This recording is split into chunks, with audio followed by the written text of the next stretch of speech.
Hello everyone,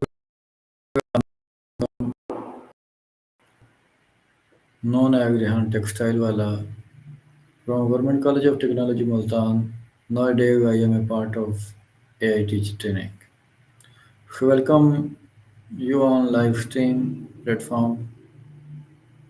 Today there is with me my friend Maya and I want to go talk with her important topic. Let's see.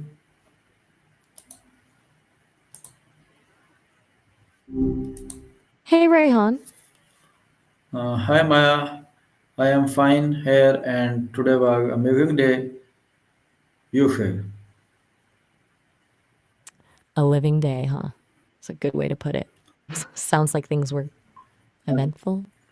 Today we talk Anything in particular? important topic understanding the basics of financial independence. All right. Financial independence, a solid topic. Yes. What about it specifically are you wanting to dig into? Is there something you're wrestling with or just wanting to brainstorm ideas? Tell me what does financial independence really mean for an ordinary person?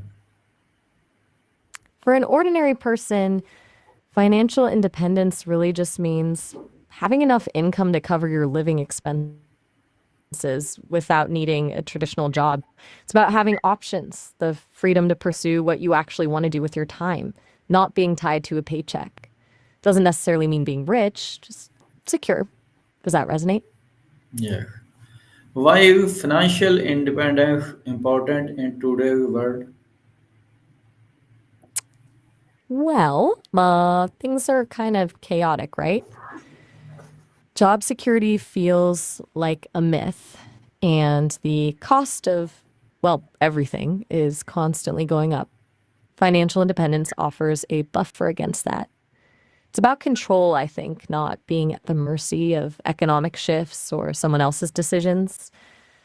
Plus, it opens the door to taking risks like starting a business or going back to school without the fear of falling apart.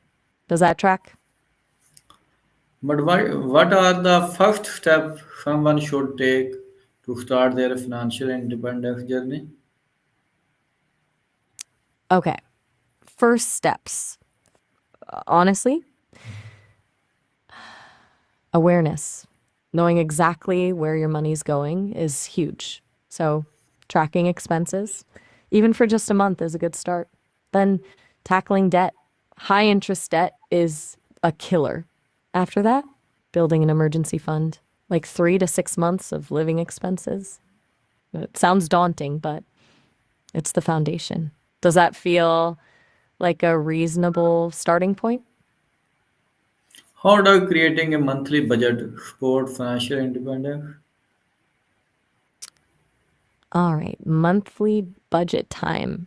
There are a million ways to do it, but the 50/30 and 20 rule is pretty popular. 50% of your income goes to needs, housing, food, transportation, bills. 30% goes to wants, dining out, entertainment, hobbies. And 20% goes to savings and debt repayment. It's a guideline, of course, and you'll tweak it to fit your life, but it's a good framework. Have you tried that before? Or do you lean towards a different budgeting style? You really believe in this rule 50, 30, 20, and how can a beginner use it? I don't believe in it per se. I've just observed that it works for a lot of people. It's a simple starting point, and simplicity is key when you're starting out. For a beginner, I'd say start by tracking everything for a month, no judgment. Then categorize those expenses. You'll likely find you're spending more on wants than you thought. Then you adjust. The point isn't to rigidly stick to the numbers, but to understand where your money's going and make conscious choices. Does that make sense? Yeah, that's a big one. Why is saving before spending considered a strong habit for wealth building? Whoa, hold up. Shaving before spending, is that a saying I haven't heard before? I'm getting a little scrambled feedback there. Did you mean saving? As in prioritizing savings before you spend anything else? If so, yeah, that's a powerful habit.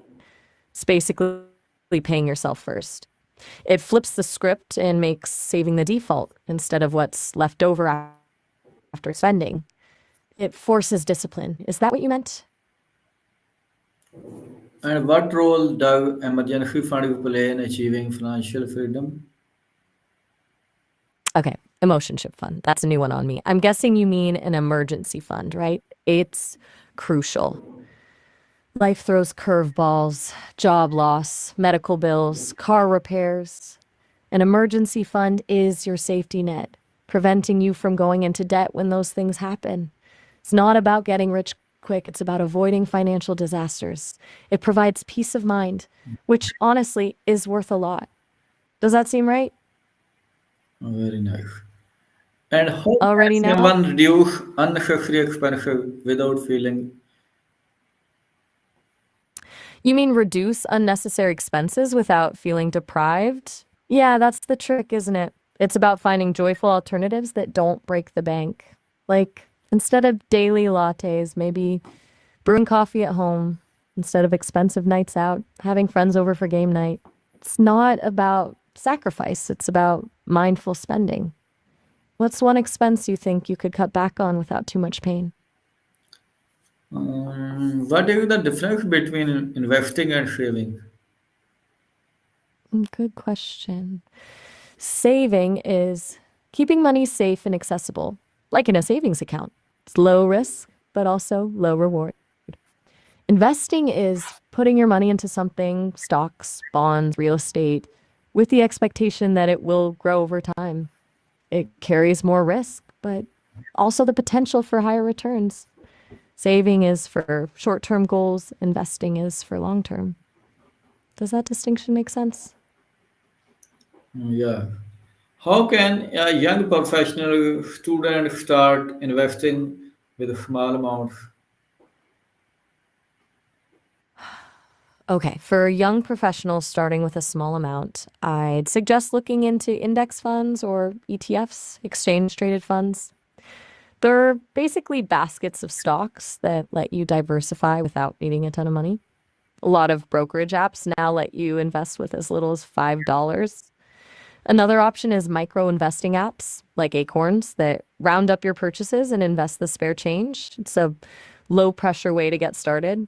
The key is to start small, be consistent, and ignore the daily market fluctuations. What are your thoughts on that? Tell me what are the common financial mistakes people make and how can they avoid them? Oof, where do we begin? One big one is lifestyle inflation. As you earn more, your spending creeps up. Another is ignoring debt, especially high interest debt. Not saving for retirement early enough is a massive mistake. And finally, falling for get rich quick schemes. To avoid them, budget. Prioritize debt repayment. Automate your savings. And remember, if it sounds too good to be true, it probably is. Sound about right? Uh, can the technology and AI tool help to manage money more effectively? Absolutely. There's a ton of fintech out there now. Budgeting apps like YNAB, Mint, and Personal Capital can help you track expenses and set goals. Robo advisors like Betterment and Wealthfront can automate investing. Even just using automatic bill pay can prevent late fees. AI can even help analyze your spending patterns and offer personalized recommendations. It's not a magic bullet, but it can definitely make things easier. Are you using any of those tools now?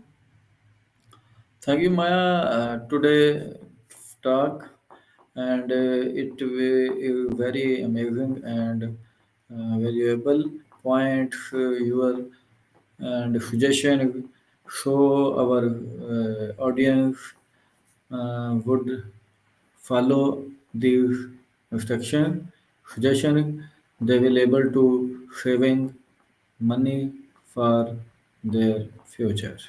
Thank you. You're very welcome. Glad the conversation was helpful for you and your audience.